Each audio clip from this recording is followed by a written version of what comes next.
Okay, so what we're going to be doing is we're going to be graphing rational functions. This is the unit of rationals, fractions. So we're going to start out by graphing a shift from a parent function, a shift from a certain rational parent function. Remember, parent function means most basic non-shifted function, correct, everybody? So if we're going to be looking at shifted versions of 1 over x. So here's the parent function, 1 over x. This is a rational function. We're going to be taking and shifting this. Now, shifting the functions works the same for all functions, so we already know how to do this. A shifted function will have this form, a over x minus h plus k. So we know that anything added with our shift, like all functions is your shift left and right, you go opposite, correct? Anything added to your function on the outside is your shift up and down, the sign stays the same. And then a is our stretch or compression. Now think about this, guys. A is what you multiply. You always multiply a in front of your function. So are we going to multiply straight across and get a over x? That's why they're writing it as a over x. But we're really just multiplying that a in front. Does everybody understand? If a is greater than 1, it's a vertical stretch. If a is less than 1, it's a vertical compression. And then remember, if there's a negative in front or a negative in front of a, that's just a reflection over the x-axis. Okay, here we go. Oh, one more thing. This is what this parent function looks like graphed. Notice there's asymptotes at x equals 0 and y equals 0. We're going to talk about what asymptotes are in just a second. Asymptotes are just values where your function gets really, really close to, they hug the asymptotes. They get really, really close to that value, but we'll get into that in a second. And then notice we have this parent function. Is everybody at least kind of okay for a second? Okay, let's talk about how asymptotes work. So asymptotes are values where your function will get really, really close to, but never really be that exact value. So here and there, it will cross an asymptote. Understand, here and there, it can cross the asymptote, but it's going to stay really, really close to that asymptote. It's always going to hug the asymptote. So as x gets larger and larger, you'll get closer and closer to your asymptotes. So I just want to show you how this works. Everybody, looking at this function, let's all type this into our calculator quickly. Go to y equals, type it in, 1 over x, and then go to your table of values. Notice you have these table of values. So I'm going to graph these points, -4, -0.25,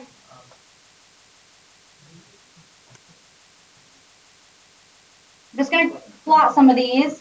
-3, up 0.33, -2. Sorry, I'm not graphing these very good. -2, down 0.5, and -1, -1. And if you keep going here, you're going to see that these are going to get closer and closer to 0. So guys, scroll. Do you see how, like, if you scroll to like -5, -6, -7, do you see how these are getting smaller and smaller? Everybody, they're getting closer and closer to 0. So do you see how it's approaching the asymptote? It's going to come over and hug this side of the asymptote as well. So in these particular cases, when we're graphing the shift from a parent function, it's not going to cross the asymptote. It's going to get really, really close. Does everybody understand? Okay, next thing, let's graph some points over on this side of the asymptote. So over 1 up 1 is a point. Over 2 up 0.5, over 3 up 0.33. Do you see how we're getting smaller and smaller, guys? So we're approaching the asymptote. We're getting really, really close to that value. We're getting closer and closer to 0. Any questions on that? Okay, now we're going to look at a shifted function. So let's focus in on this. Type that into your calculator. Now here's one thing. When you type it into your calculator, you need to put parentheses around that. So you'll do 1 divided by parentheses, x minus 2, close your parentheses, and then hit +3. Now pull up your table of values just so you can see some things here. So one thing I want you to notice too while you're doing that is we took and shifted over, let's say this in words. Wouldn't this be right 2, guys, right 2, up 3, correct? So didn't we just take our asymptotes that used to be at 0 and 0, x equals 0, y equals 0, we shifted, so here's our origin, right? We shifted that over right 2 and up 3. Do you see that, everybody? It just shifted our asymptotes. So there wasn't a reflection or anything, so don't you think it's going to look just like this, but shifted over right and up? Okay, so awesome. And if we graph these points over 1 up 2, you'll see that if we keep graphing a bunch of these points, you're going to see that, yeah, it's going to hug the asymptote still. Now notice, these are getting closer and closer to 3 as you go up. Do you see that? Scroll up to see some more small points. You see how we're getting closer and closer to 3, everybody? We're approaching that asymptote. And as we, over here, we're getting closer and closer to 3 as well. So over 3 up 4. And then it's getting closer and closer to 3. All right, so now let's just go ahead and do an example here. So shifting of these functions work the same. So like I just said, we're going to take and shift our asymptotes wherever we're going with this. So this would be a right 3 up 5. You see how the asymptote from the parent function just went right 3 up 5? Everybody feeling good here? Okay, awesome. So let's do this one. Just look up here. It says, what's the graph of this? Y is equal to 1 over x minus 4 plus 6. And then we're going to identify domain and range. So we are going to first identify our shifts. I'm going to say it in words. Isn't this right 4? Right 4 up 6. Okay, so our asymptotes are no longer at 0, 0. We're right 4, so we have an asymptote at positive 4. And up 6. Okay, up 6. Okay, awesome. So now what we're going to do is we can do a couple different things. On this one, I'm okay with just getting some x, y points. So type in this, make sure you use parentheses, and give me some x, y points. Let's do some x, y points that are close to the new origin. The origin's been shifted over and up right here. So give me some points around there. Like what's 3 at? What's 2 at? You get what I'm saying? 3 is at 5. Okay, so 3, 5. Over 3 up 5. Awesome. So now, guys, now that we know that, we can graph some more points to be more exact, but I know it's going to hug my asymptotes, get closer and closer to them. So I can draw a rough sketch. Is everybody good with that? Okay, what's the point over here in these x values? 5, 5, 7. So we're going over 5 up 7. So I know it's up here. It's going to come really close to my asymptote, really close to my asymptote. Does everybody understand how to do this? Okay, awesome. So now let's answer the next questions here. It says, what's the domain and range? So let's talk domain. Domain is the possible x values for this function.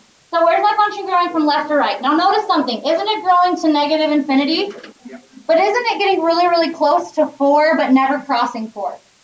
Okay, so we're coming in from negative infinity up to 4, but it doesn't include 4, correct?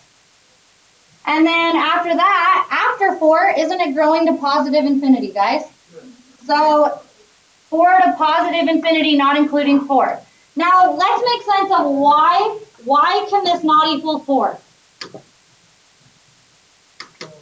Because that's the point of discontinuity, meaning the bottom cannot equal 0, correct? So do you see how that restriction happens in our graph? We would have said x cannot equal 4, and it's not going to because we have this asymptote. Does everybody understand where that's coming from? Yep, it says error because that is not possible. It's undefined. So you could write it like this, or you might see it be written like this. All real numbers except 4. Does everybody feel good about that? Now range is y values, the possible y values. So we're going to negative infinity up to this y value. It's rounding out and never touching that y value, correct? At 6. And then after that, after 6, it's going to positive infinity. So our range would be all real numbers except for 6. So I could write it like this as well. Either one works because you might see either or. You've got to be able to do both. Everybody feeling good? All right. Okay, I'm not going to go through a whole nother one. I'm just going to show you one difference here, and it's going to hopefully make sense. Let's identify the shifts on this one. This would be left 5, down 6, correct? Now careful, because isn't this a stretch of 8? Does everybody understand why it's stretch of 8? A is greater than 1. And then that negative is a reflection over the x-axis. So I'm not going to graph this one. Let's go back to this one. Let's say that this one was reflected over the x-axis. Wouldn't that take and put this down here in this? Yeah? And this would reflect it up here. So that would just reflect it. It would look like this brown function. Do you see that? That was what it would look like if it was reflection over the x-axis. So we would end up in quadrant. This is quadrant 1, 2, 3, 4. Originally, without a reflection, we're in quadrants 1 and 3. When we reflect it, it'll be 2 and 4. Okay, awesome. Go ahead and do 13 and 14 on the worksheet and 21 and 22. Quick, please. We need to get to the good stuff. One thing to make sure of is if we have an asymptote like this, that would be the equation, isn't y changing, but x always the same. So that would be y equals, correct? Or am I incorrect? Y equals, that would be incorrect, right? Because x is always the same, so we would say x is equal to for a vertical asymptote, correct everybody? Yeah. For a horizontal asymptote, y is always the same, but x is changing, so this would be y equals. So make sure on problem number 13 and 14, when it says the vertical asymptote, like on number 13, it says the vertical asymptote, we would write it as x equals 3. Does everybody understand? The horizontal asymptote, we would write y equals 3. Make sure you write them as functions. And not all functions can be written from the parent function, correct? So there are rationals that are not a shift from the parent function.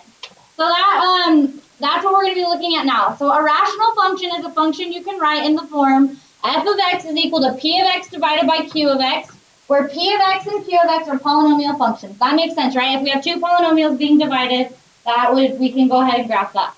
Okay, the domain, which means the input, the domain, the x values of f of x, the domain of this function is all real numbers except for the values for which q of x, the bottom, equals 0, which makes sense, right? That's the only problem we run into when the bottom of a fraction equals 0. All right, here are the graphs of three rational functions. So we're just going to look at some examples. This is y is equal to x squared over x squared plus 1. We're not going to get into how to graph this quite yet. We're just going to talk about one thing to notice. Do you see how this is continuous? Continuous means you can draw a line and you never pick up your pencil. You see how it's continuous? There's no breaks or holes. Everybody gets that. All right, so once again, continuous has no breaks or holes. This is continuous. We'll talk about y in a minute. This is considered discontinuous. We have y is equal to x plus 3 times x plus 2 over x plus 2. This is considered discontinuous because if we drew this line in here, notice we had to pick up our pencil and draw in a circle. So that would be considered discontinuous. There's a break in the graph. Does everybody understand? There's a hole in the graph. All right, we'll talk about where this comes from in a second. Right now we're just understanding continuous versus discontinuous. And then right here, this is considered discontinuous because we have this and then we have to pick up our pencil and draw this. And there's an asymptote there, notice. So that would be also discontinuous because there was a gap. Does everybody understand? Okay, so now we'll talk about why these things happen. So everybody, this is continuous because where it's going to be discontinuous, so everybody listen, where it's going to be discontinuous is when your denominator equals 0. That's the only problem area, is when your bottom equals 0, correct? The bottom of your fraction equaling 0 is what gives you your discontinuities. So looking at this, guys, look at the bottom here, x squared plus 1. I set it equal to 0. Now if we solve for that algebraically, we would subtract 1, correct? And then we would square root it. When we get x is equal to plus and minus I. So it's only discontinuous when we have imaginary numbers. But this is the real number. This is a real number graph. We're not graphing on imaginary numbers here. So on the real number line, that bottom will never equal 0. Does that make sense? There's no real number that will make the bottom equal 0. Does everybody understand? So it's continuous for that reason. Now looking at this function, like I said, it's discontinuous when the bottom equals 0. So don't we look at this and say, we know before we simplify it, we have to say that x cannot equal 2, correct? Negative 2, I mean, right? All right, so that is true. And now if we divide those out, because we can divide those out, we would get y is equal to x plus 3, correct? Now look, that's that line. We would go up 3, and then isn't our slope 1? Up 1 over 1, so down 1 over 1, down 1 over 1, down 1 over 1, down 1 over 1. So you see how this is graphed? But in the original function, we could not equal negative 2. Does everybody understand? All right, so it's discontinuous and has a hole if it can be simplified with the top. So at the bottom, the discontinuity on bottom can be simplified with something on top, it's considered a hole, not an asymptote. Does everybody understand? That will create a hole. Okay, so I'm going to say that one more time. The discontinuity that can be removed, meaning simplified, that's a removable discontinuity, because we can simplify it out. That will be a hole, not an asymptote. All right, now we'll talk about, we've got to write that hole it's really at just one exact point, correct? That hole is at one point. So we would have to find that point. So what you would do is you would figure out, okay, we know x cannot equal -2, that's true. Then you would simplify it, and you would look at your new simplified function. So now to figure out where's my function at -2, we plug in -2, correct, guys? That's how functions work. So we would get -2 plus 3. So do you see how that becomes a 1? So this is a hole at -2, 1, which makes sense. Look at where the hole is. You all see that. So anytime we have a hole, we're going to want to write it as an XY point so that we know how high up or down that hole goes. Does everybody understand? Okay, awesome. And this is a little bit hopefully not too much information, but we're not going to be doing this. But the reason this is a removable discontinuity is because we could then redefine our function and say, we're going to let f of -2 equal 1. And then that would fill in that hole. So if we added this information in here, that would fill in the hole, so that would remove the discontinuity. Then it would make it continuous. Does that make sense? We're not going to be removing them, but that's just a little side note. Okay, now over here, notice how x plus 4 cannot simplify with anything, x minus 2. Where would the discontinuity be? When does the bottom equal 0? X equals 2. That's the only problem area. Now notice it doesn't simplify with anything on top. Okay? So that would create an asymptote. It would create a vertical asymptote. Does everybody understand how we would have an asymptote at x equals 2? Ding, ding, ding, ding, ding. So that we make sure our function doesn't equal that. And that asymptote happens when the top and bottom can't simplify. Because there's no way to remove that x minus 2. It doesn't divide out with anything. So that's a non-removable discontinuity. There's no way to fix this function and connect it and say, we're going to redefine our function so that it can equal 2. Anyways. Okay. So holes happen when we can simplify it down. Asymptotes, vertical asymptotes happen when you can't. Okay. Then we'll talk about other types of asymptotes in a minute. So let's focus on that. We have these examples, guys. We just talked about this. The discontinuities are where the denominator is equal to 0. We'll have vertical asymptotes if the denominator cannot simplify with the numerator. We'll have holes if the denominator can simplify. So let's go through these on your worksheet and let's name these things here. So on number 1, we have 3x squared minus 9x over x squared minus x. To be able to determine the discontinuities, we want to know where the bottom equals 0. That's where it's discontinuous. It's either a hole or an asymptote. So what we're going to do is we're going to factor it. So let's factor the top. That's 3x, left is x minus 3, correct? On bottom, we pull out an x, left is x minus 1. So our discontinuities are where the bottom equals 0. So we would say x equals 0 is a discontinuity, correct? And x is equal to 1. But now it's asking us, well, what kind of discontinuity? Is it a hole or is it an asymptote? So what you're going to do next is say, let's look and see if they simplify. Doesn't x over x simplify? So that's considered a hole. So we have a hole at x equals 0. Now, x minus 1 doesn't simplify with anything on top, so that's going to be an asymptote. We can't remove that. That x minus 1 is there. So we have a vertical asymptote at x is equal to 1. So this one, if we were to graph it, would have an asymptote and a hole. Does everybody understand? Now, we've got to write the hole as a point. So remember, like I said, it's going to be 0, something. What you're going to do to figure out how high up is you're going to simplify out that.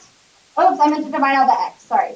So left would be 3 times x minus 3, correct?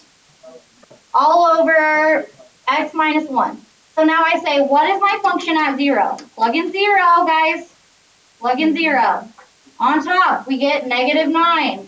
You plug in 0. 0 minus 3, guys, is -3. -3 times 3 is -9. On bottom, 0 minus 1 is -1. So it's 9, correct? So there's literally a hole at the point over 0 up 9. We go up to that point and open it up as a hole. Does that make sense, everybody? Okay. All right. So you're getting the idea here. So there's another thing it's asking you horizontal or oblique asymptotes. We're not going to get there quite yet. So let's just focus on this for a minute. Make sure we understand this. I think it's helped to focus on pieces. Okay, let's do number 2. Looking at number 2, it's already factored. So where are our discontinuities? The discontinuities happen when the bottom equals 0. So isn't that x equals 0? Vertical asymptotes happen when you can't simplify that bottom discontinuity with anything on top. Nope, can't simplify, right? Exact factors only. Yes? Okay, awesome. Let's fix that then. So 3x, still x equals 0, correct? Okay, good fix. And then vertical asymptotes are when, once again, it can't simplify. So x plus 4 is connected, right?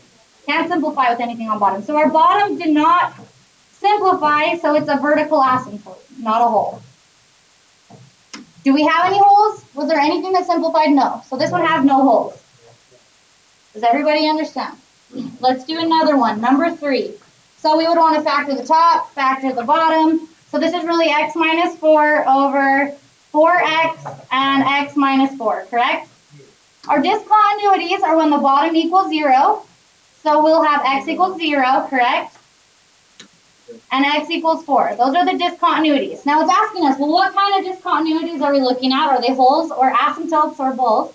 So x doesn't simplify with anything on top. So that's a vertical asymptote at x equals 0. Does that make sense? We would have a vertical asymptote at x equals 0. And our hole is at, oh, those do divide out. Our hole is at x equals 4. And now we know holes happen at a point, so it's 4 comma something. We always look at the simplified polynomial. So we have 1 over 4x, correct? So if we plug in 4, won't that be 1 over 4 times 4, which is 1/16? So our hole would be over 4 up 1/16. That would be a hole at that exact point. All right, so what I'm going to have you do now, I'm going to give you just a couple of minutes to practice a few more of those. So do 1 through 12 on your worksheet, just answering those first 3 questions that we just answered. Right now we're focusing on the discontinuities, which are vertical, asymptotes, and holes. So I want you to do 1 through 12, answer as many as you can correctly. Then we'll go on to the next part. Good deal?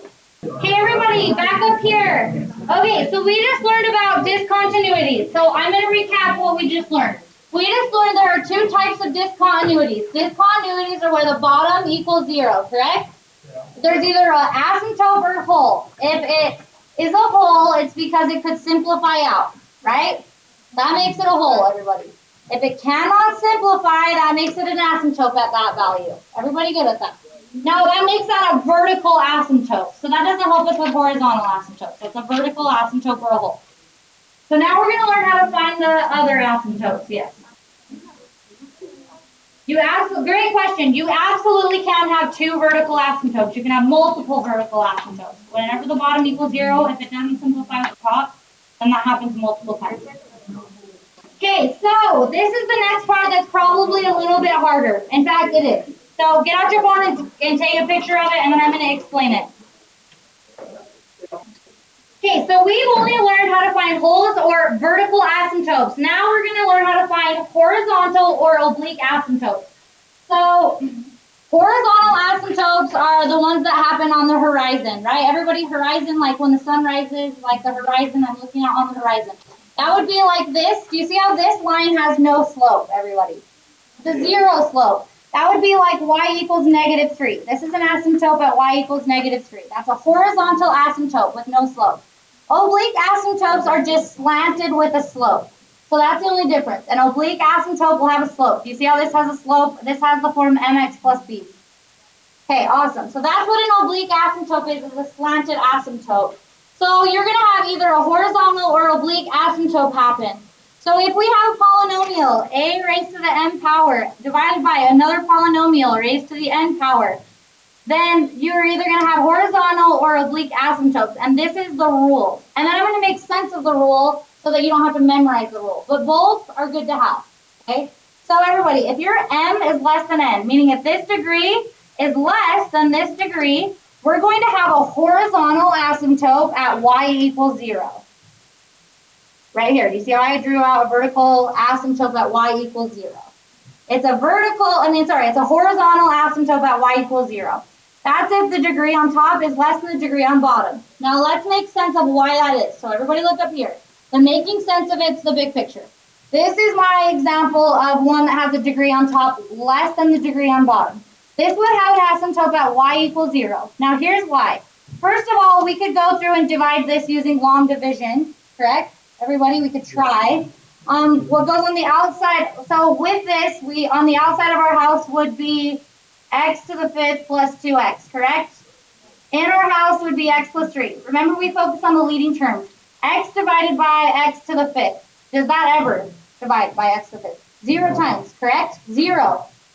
Do you see why we get y equals 0? It went into it 0 times. So you could think of it like that. Or you could think of it like this. Let's think about this. Asymptotes are where our end behavior is approaching.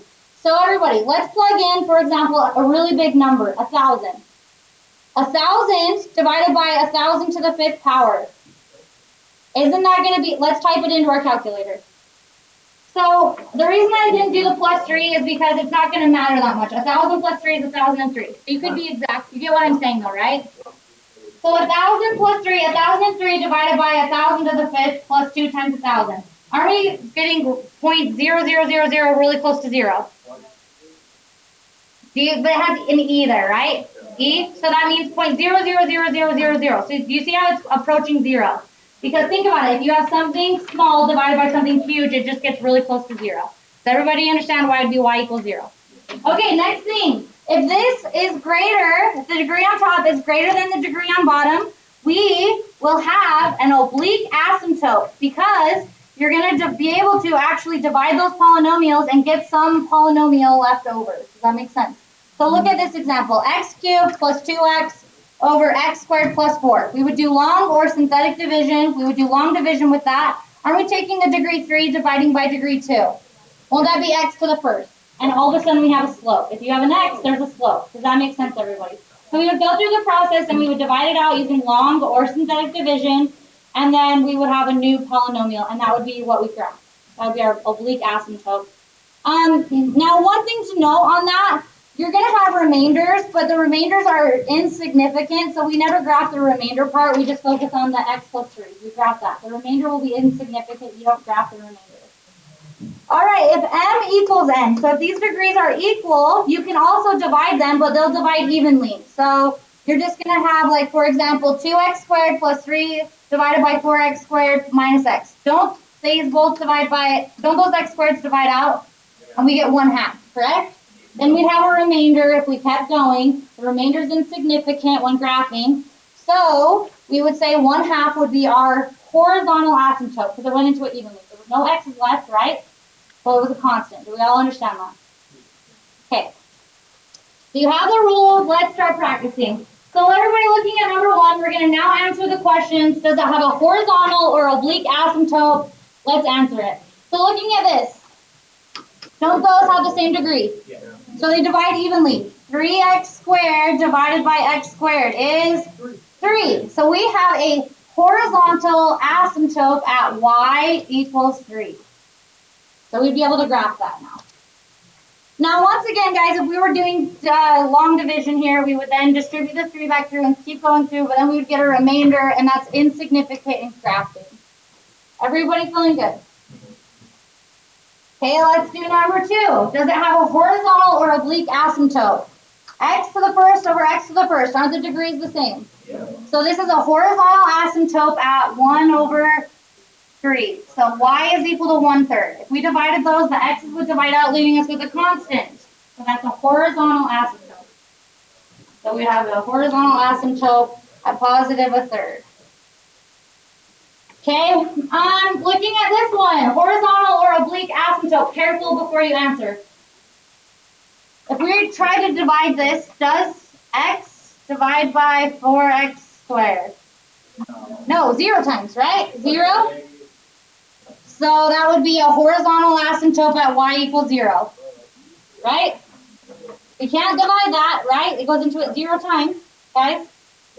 So that's why it's y equals 0. Or you could say, I know my rules, and if the top is less than the bottom, it's y equals 0. Or you could think about it. If we plug in 1,000, we'll have 1,000 divided by 4 times 1,000 squared. Won't that be really close to 0?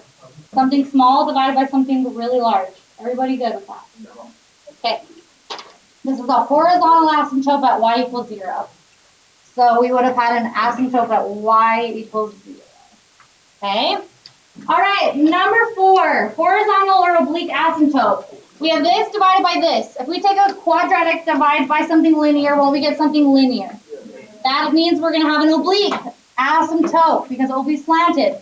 Now, you can't just divide your leading terms. We've got to go through the whole process here. When you have oblique asymptotes, you're going to want to use division. Because this is linear and this is a 1, that's the only time I use synthetic division. Did everybody hear that? So because this is a 1 and this is a 1, I'm going to use synthetic division. We use positive 4, correct?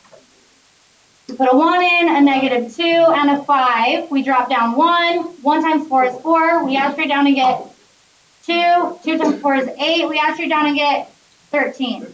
We went from a quadratic down to a linear. So x plus 2 with a remainder of 13. So plus 13 over x minus 4. So we have a line, y is equal to x plus 2. That's the significant part. This is going to be pretty much 0 as our end, as we get to our end behavior. So we're only going to graph an oblique asymptote at y is equal to x plus 2. So on our graph, we would then draw, we go up 2, and we draw an asymptote. Does everybody understand? Not too bad, right? Not too bad. Just watch, remember. Okay, last one, horizontal or oblique asymptote here. This one is oblique because can't we take x cubed and divide by x squared? Yeah, let's do it. I'm going to use long division here. So this comes on the outside of our house for x squared minus 12x. Then we have x cubed minus 5x squared plus 6x. Remember with long division, we focus on the leading terms. So x cubed divided by 4x squared. Isn't that x over 4, which is 1/4 x, correct? So that's what goes on top, 1/4 x. Now you need to keep going.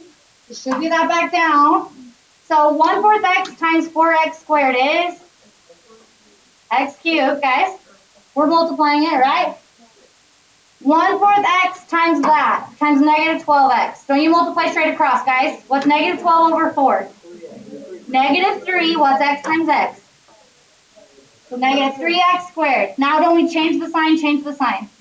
Now we add straight down. That's gone. We have minus 2x squared plus 6x. So now we're back to our start. We focus on the leading terms. So negative 2x squared divided by 4x squared. We get negative 1/2. So minus 1/2. There was no variable left, correct? So we could keep going, but then when we add straight down, the next thing won't divide, that'd be our remainder. That is insignificant when graphing. So I'm going to just stop here. So our oblique asymptote would be at y equals 1/4 x minus 1/2. Yes? Oh, there wasn't a remainder, perfect. Any questions? Yes. So that's the degree is smaller than the one on bottom, right? So that would be y equals 0.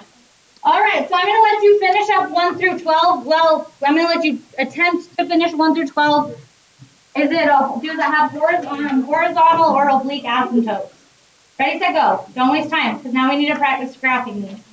We're going to practice graphing. You're going to want to watch, okay? So let's go through this. So that's all you need to know to be able to graph. Everybody watch. I promise you'll want to watch. So let's go through this here. We're going to graph this. It's not a shift from the parent function. So now we've got to go through the process of figuring out. The first step we'll do is find the discontinuities, figure out the holes in vertical asymptotes, then we'll go and find the next asymptotes and whatnot. Here we go. So let's identify the discontinuities. That's when the bottom equals 0, correct? So our discontinuities is at x equals 5. Is that a hole or a vertical asymptote? It's a vertical asymptote, right? Because it doesn't cancel out. So we have a vertical asymptote at x equals 5. So you would go over to your graph and you would draw that in. X equals 5. We are able to, once we have that, we've done our first step to being able to graph this. Now we have no holes, correct? Okay, let's move on. The next thing we want to find is our oblique or horizontal asymptotes. So what you'll do is look at the degrees. They're the same. So won't we have a horizontal asymptote at y equals 2 over 1, right? 2. So now we can plot that, not too bad. Now from here, yes, I understand. You could literally type that into your calculator and just plot some points, correct? But Mr. Roberts isn't even letting his class use calculators, and I can see to an extent of why he does that. However, I'm okay with you using your calculators as long as you show some work. So what I want you to do to get full points is find your x and y intercepts if there are any, and then I'll let you use your calculator to find other points. All right, so let's find an x-intercept. So x-intercepts are when y equals 0, correct, everybody? So let's plug in 0 here. Let's do some algebra. The first time I'm going to show my work here. We have 0 is equal to 2x plus 3 over x minus 5, correct? Now wouldn't we multiply that up? So wouldn't that become 0? 0 times anything, 0, guys. So we have 0 is equal to 2x plus 3. So now solve for x. Subtract 3, correct? 2x divided by 2. Negative 3/2 is our x-intercept, correct? Which is negative, when plotting points, we want the decimal, negative 1.5, correct? So we're going to negative 1.5. That's what's crossing the x-axis. That's the only place in this one. Does everybody understand? So do you all understand that it's really just when the top equals 0? Because the bottom's always going to multiply up and go away. Do we all see that? Okay, now the y-intercept, let's find the y-intercept. That's when x equals 0, correct? So let's plug in 0. 2 times 0 is 0. 0 plus 3 is 3. 3 over negative 5. Does everybody understand why? Yeah. What decimal is that? Negative 0.6. So that's down over 0, down 0.6. Okay, now that you found the x and y intercepts, I'm okay with you plotting using your graphing calculator and giving me some more x, y points. So if there's some whole numbers, great. If there's not, just do some decimals, guys. So go, type it in. Now we gotta type it in like this. Parentheses x plus 2x plus 3 on top divided by parentheses x minus 5. You've got to type it into your calculator correctly. And then go to the table of values. So give me some, if there's some whole number points, that's great. I'll take those. Perfect. All right, what about 1, 2, 3, 4? Do you see how I kind of want to know what's going on over here? 4 equals negative 1. 4 equals negative 11. That's a good one. Over 4 down 11. So clear down here somewhere. 3 is negative 4.5. That's probably good in between here. Over 3 down 4.5. Okay. Okay, so guys, now pay attention here. I have enough in this section. Do you see what I'm saying? Like we've got enough points. Don't we know what's going to come up? That wasn't very pretty.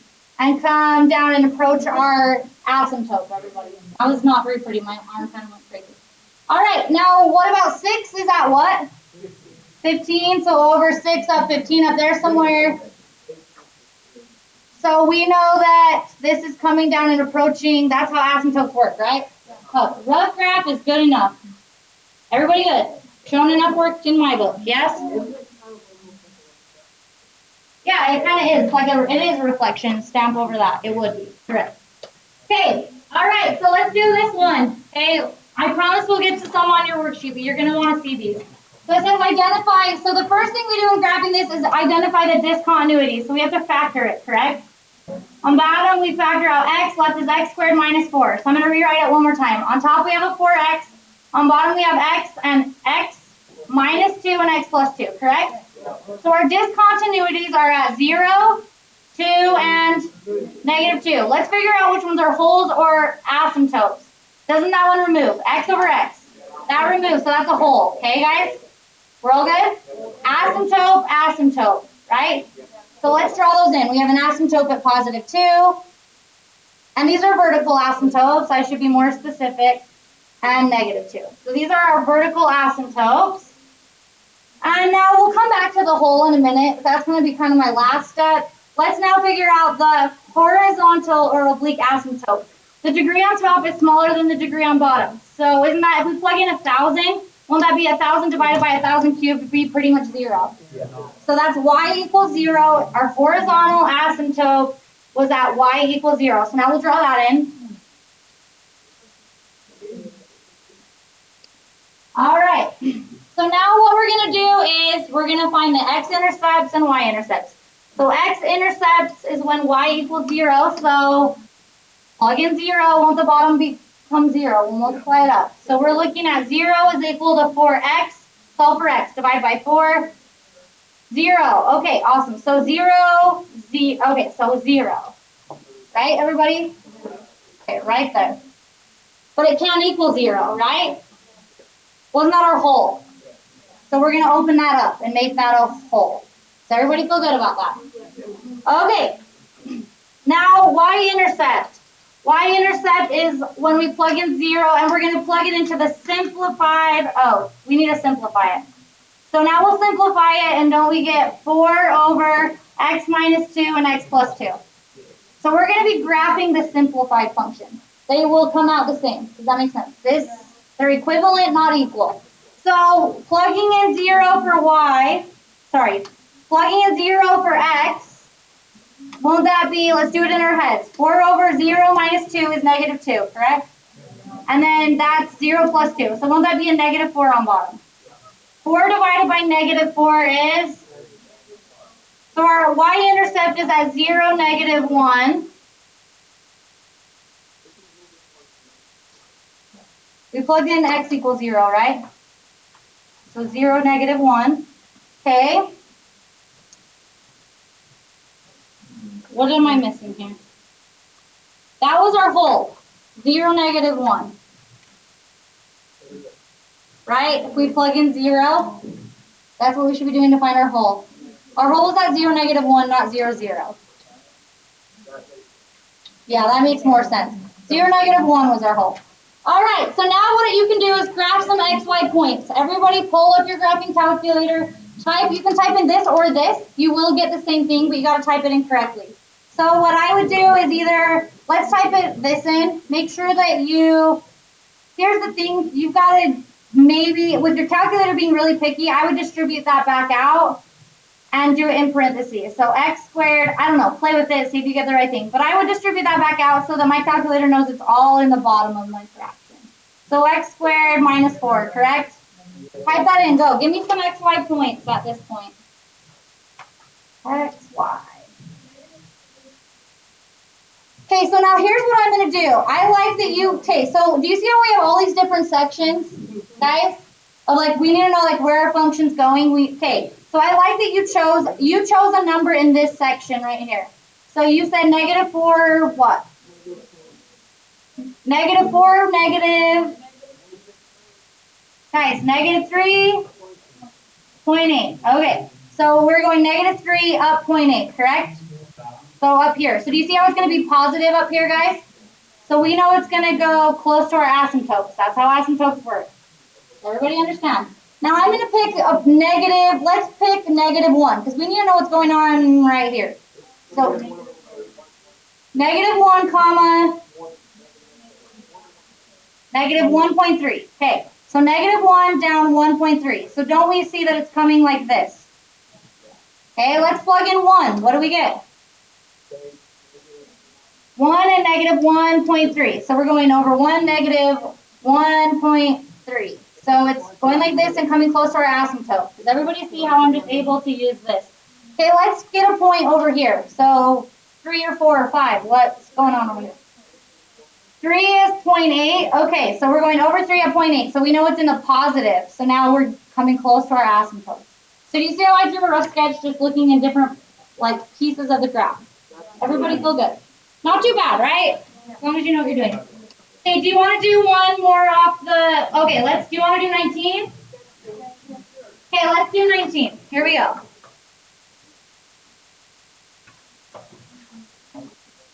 So it says identify, okay, so let's go through 19. So the first thing we're going to do is figure out the discontinuities so that we can draw in our vertical asymptotes and we know our holes. So we got to factor it. The top will factor to be x plus 1 times x plus 4. We've just got to be able to factor quickly. And the bottom's going to factor to be x minus 2, x plus 2. Does everybody feel good? So you say to yourselves, we have discontinuities at x equals 2 and x equals negative 2. Does everybody understand? Are those holes or vertical asymptotes? Do either of them remove? Can we simplify either? So we have a vertical asymptotes at both of those places. So that's your first step, drawing your vertical asymptotes. There was no holes in this one.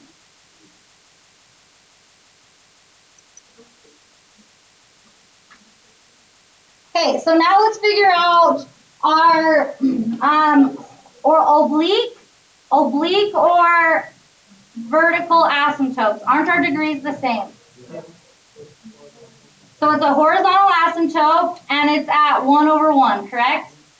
So we have a horizontal asymptote at y equals 1. So we draw that in.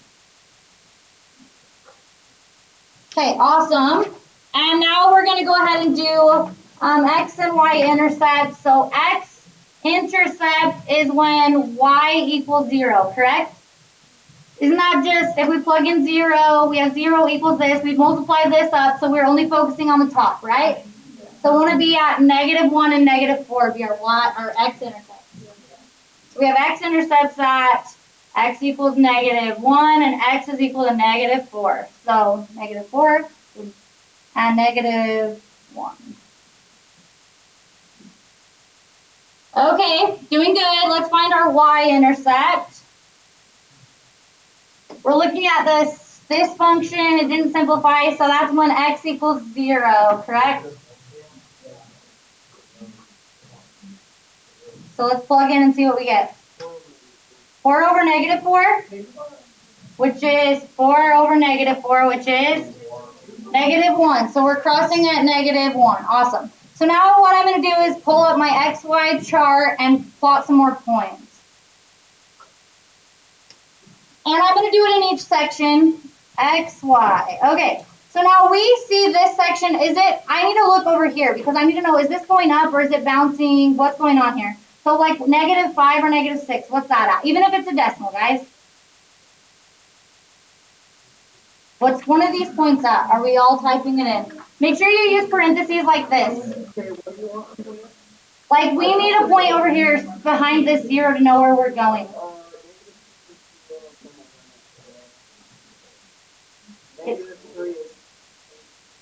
I want something this way. Give me -6 or -5. -6 is 0.3, so it's up here, right, guys? So we can say, okay, we can draw in that part of the graph. Approaching the asymptote. Does everybody understand?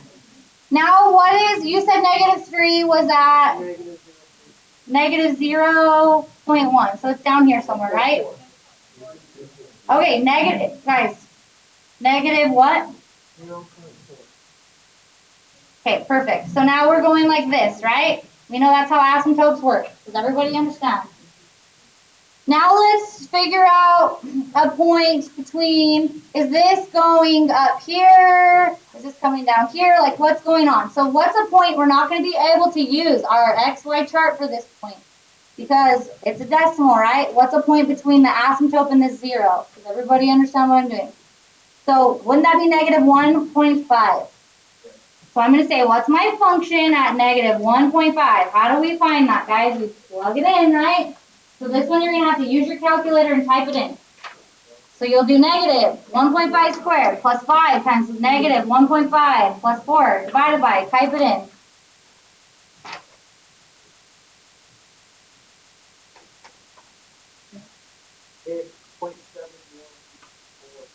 Okay, so it's 0.714.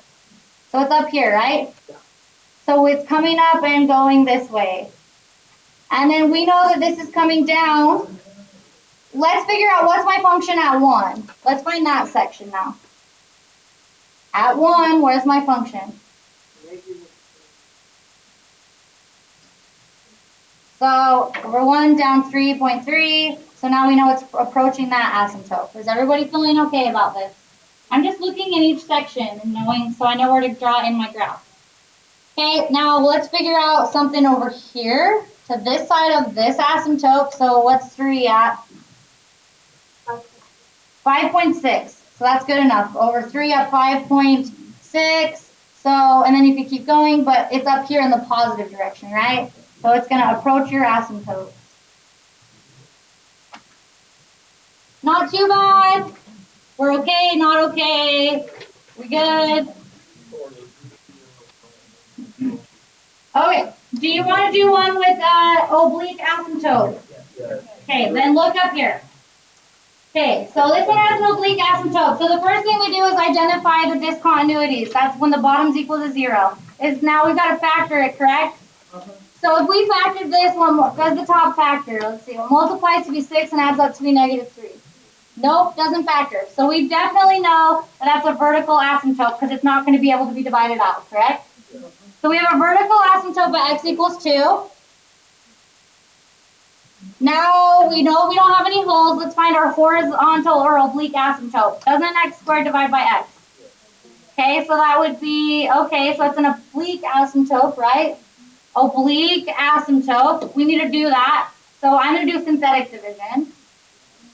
We put a 2, we put a 2, -3, a 3. Let's drop that down. 4, add straight down. 1, 2, add straight down 5. Remainder, constant x. So our oblique asymptote is that y is equal to 2x plus 1, correct? Yeah. Okay, now I can draw that in. So our y-intercept's at 1, slopes 2. Up 1, 2 over 1, up 1, 2 over 1, up 1, 2 over 1, down 1, 2 over 1, down 1, 2 over 1, down 1, 2 over 1. Now I can draw in my oblique asymptote. Okay, everybody feeling good? Now we could find our x and y intercepts here, and we could just plot a bunch of points, right? So it's just doing the same thing. So x and y intercepts. So x-intercepts are when y equals 0, so the bottom won't matter. If we were to solve the top, we're either going to have to, since it didn't factor, we'd have to use quadratic formula, correct? So I'm not going to use those because I don't want to have to solve with the quadratic formula. So we're just going to not use that. The y-intercept is when x equals 0, correct? Plug in 0 for x, we get -3/2, correct? Everybody good with that? So we're going over 0, down 1.5. So give me some more xy points. That's good enough for me. Type that in, use parentheses. So I want to look maybe back here. What's negative? What are some points over here?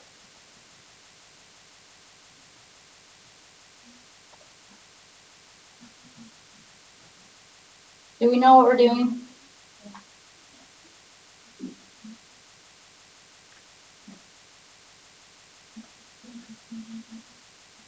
We don't have any points in the negative direction here.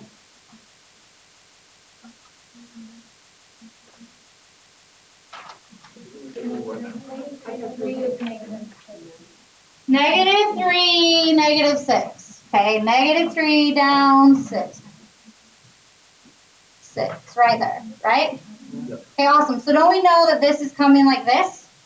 Okay, awesome. That's good enough. Let's do some this way. So how about 1? What's 1 at? So 1 is at -2. So it's coming like this, right? Okay, and then how about 3 at 12? So over 3 up 12. So that's going to be somewhere up here, right? Very good graph. Not a very good graph. But isn't it happening in between that asymptote, guys? So it's going to come down and around like that and hug that asymptote. What about 4? It'll fall in this asymptote. Your graph will be a little bit better. Does that make sense, though? It's going to fall in that if that would have continued. You know what I mean? Everybody's seeing it. Okay, that's it. So it's not too bad as long as you know what you're doing, hopefully. Okay, awesome. The good news is we finished the worksheet. There's no online homework. I mean, we finished in the nick of time. We ran out of time. So you can start practicing those in the last 7 minutes. This is what you're turning in. No online homework.